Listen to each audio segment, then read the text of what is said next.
Hi friends, പുതിയൊരു വീഡിയോയിലേക്ക് എല്ലാവർക്കും സ്വാഗതം.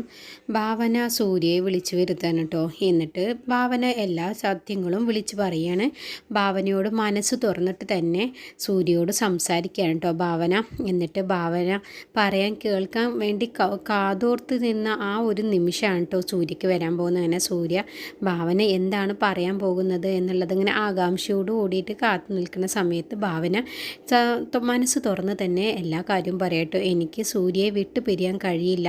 സൂര്യയെ എനിക്ക് മനസ്സിൽ ഒളിപ്പിച്ച് വെച്ചിരിക്കുകയായിരുന്നു. എനിക്ക് സൂര്യയെ ജീവൻ്റെ ജീവനാണ്. എനിക്ക് സൂര്യയോട് എനിക്ക് ഫ്രണ്ട്ഷിപ്പ് മാത്രമല്ല, എനിക്ക് സൂര്യയോട് ഫ്രണ്ട്ഷിപ്പിനപ്പുറമുള്ള സ്നേഹവും ഉണ്ട് എന്നുള്ളത് ഞാൻ പിന്നീടാണ് തിരിച്ചറിഞ്ഞത് എന്നുള്ള കാര്യമൊക്കെ പറയട്ടോ. അപ്പോൾ സൂര്യ തിരിച്ചു ചോദിക്കുന്നുണ്ട് കേട്ടോ. അപ്പോൾ നീ പറഞ്ഞതുപോലെ ഞാനിപ്പോൾ നിൻ്റെ വല്യച്ഛൻ്റെ മോളെ കല്യാണം കഴിച്ചിട്ടുണ്ടെങ്കിൽ എന്താകുമായിരുന്നു എന്നങ്ങ് പറയുമ്പോൾ, അപ്പോൾ ഞാൻ ജീവിതകാലം മുഴുവനും നിൻ്റെ ഓർമ്മകളിൽ മാത്രം ഞാൻ ജീവിച്ചിരിക്കുമായിരുന്നു എന്നങ്ങ് പറയൂട്ടോ. അപ്പോൾ അതൊക്കെ കേൾക്കുമ്പോൾ സൂര്യക്ക് ഭയങ്കരമായിട്ട് സന്തോഷം വരികയാണ് കേട്ടോ. സൂര്യ കേൾക്കാൻ ആഗ്രഹിച്ച ആ വാക്കുകൾ ഭാവനയുടെ വായിൽ നിന്ന് വീണപ്പോൾ സൂര്യക്ക് വല്ലാത്തൊരു സന്തോഷം വരികയാണ് കേട്ടോ. അങ്ങനെ സൂര്യയോട് അടക്കാനാവാത്ത ഇഷ്ടമാണ് ഭാവനയ്ക്കുള്ളത് എന്നുള്ള സത്യം മനസ്സ് തുറന്ന് തന്നെ ഭാവനയും സൂര്യ പരസ്പരം അറിയാൻ കേട്ടോ. പിന്നീട് കല്യാണക്കാര്യങ്ങൾ സംസാരിക്കുന്ന സമയത്ത് എനിക്ക് കുറച്ചുകൂടി സാവകാശം വേണമെന്നൊക്കെ സൂര്യയോട് ചോദിക്കുന്നുണ്ട് കേട്ടോ ഭാവന.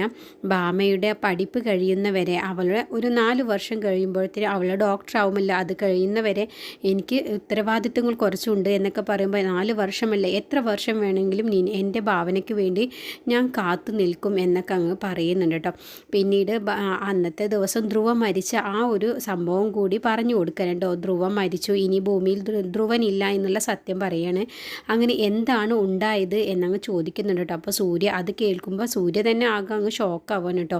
ഈ സമയം ഇവരെ നിരീക്ഷിച്ചു കൊണ്ട് തന്നെ സസ്പെൻഷൻ ആയിട്ടുള്ള ആ പോലീസ് ഇവരെ നിരീക്ഷിച്ചുകൊണ്ടിരിക്കുക കേട്ടോ. അങ്ങനെ അവർ സംസാരിക്കുന്നതൊക്കെ അയാൾ പതിയെ വന്നിട്ട് ക്യാമറ ഓൺ ആക്കിയിട്ട് അയാൾ അതൊക്കെ ഇങ്ങനെ ഷൂട്ട് ചെയ്യുന്നുണ്ടാവും കേട്ടോ. അങ്ങനെ ഭാവനയാണെങ്കിൽ സൂര്യയോട് എല്ലാം തന്നെ ധ്രുവൻ മരിക്കാൻ ഉണ്ടായ സാഹചര്യവും ധ്രുവനുമായിട്ടുള്ള എല്ലാ സംഭവങ്ങളും അങ്ങ് പറയുകയാണ് കേട്ടോ. സൂര്യയോട് പറഞ്ഞു കൊടുക്കുകയാണ്. അന്നത്തെ ദിവസം കല്യാണ ദിവസം അന്ന് ഭാനുവിനെ ധ്രുവൻ ഉപദ്രവിക്കാൻ വേണ്ടി വന്നതും എല്ലാ രംഗങ്ങളും തന്നെ സൂര്യയോട് വിശദമായിട്ട് തന്നെ ഭാവന ഇതെല്ലാം പറഞ്ഞു കൊടുക്കുക കേട്ടോ. അങ്ങനെയാണ് ധ്രുവൻ മരിച്ചത് എന്നുള്ളതും പിന്നീട് ധ്രുവനെ വേറെ ഒരു സ്ഥലത്ത് കൊണ്ടുപോയി കുഴിച്ചിട്ട വിവരം, അങ്ങനെ എല്ലാം തന്നെ ഭാവന സൂര്യയോട് വിശദമായിട്ട് തന്നെ പറഞ്ഞു കൊടുക്കുകയാണ്.